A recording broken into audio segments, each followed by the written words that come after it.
Well, let's change tack now and take a look at how the markets are doing today. Trading was mixed in Europe and Asia after Wall Street extended losses due to heavy selling of tech stocks that amid growing unease about the billions being spent on AI.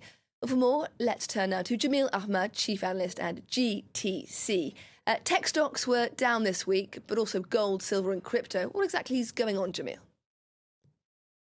That's a very good question, Hexin. I just think investors have been kept very busy throughout this week. Friday's looking a little bit more calm, but for some statistics here, the S&P 500 is now down in the red, negative for 2025, and the Nasdaq has actually had its worst week since the famous Trump tariff week of April 2025, and you've still got spectacular volatility across Bitcoin, gold, silver, and we're just looking at a lot of action across different areas.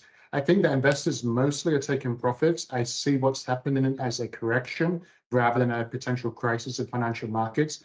But I do think investors have been a little bit spooked by not being able to plan ahead based on continued policy uncertainty with the Trump administration, specifically in terms of weaponization of trade tariffs and those threats that keep coming through.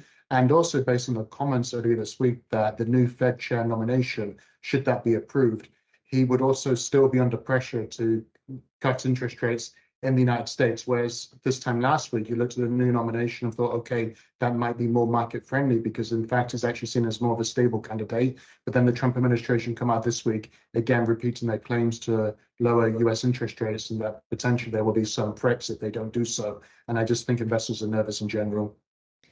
Crypto, meanwhile, down almost 40% since last year. What do you think has investors spooked on that front? Essentially, there was a lot of promise when this Trump administration come in, when Trump became president once again, that he would make America the crypto capital of the world. We're now more than 1 year past that inauguration, and in fact, we're seeing little progress when it comes to legislation and regulation for cryptocurrencies. And as a matter of fact, Bitcoin is now suffering from quite significant profit taking. This week alone, it's lost more than 30%.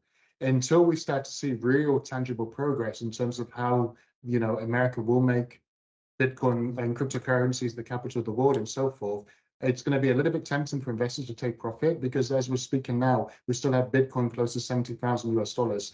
And we could say that, in fact, this is still pretty much overvalued considering how much selling is taking place across other global financial markets. Meanwhile, we're seeing that gold and silver, I mentioned earlier, are also extremely volatile. They are volatile, but on Friday, we're seeing some less percentage swings in both assets. I think we have to look at gold more closely because it's edging very close towards 5,000 US dollars once again, which of course was the first time in history we ever saw gold at 5,000 just 1 week ago, and then spectacularly fell from 5,600 to as low as 4,400 earlier this week.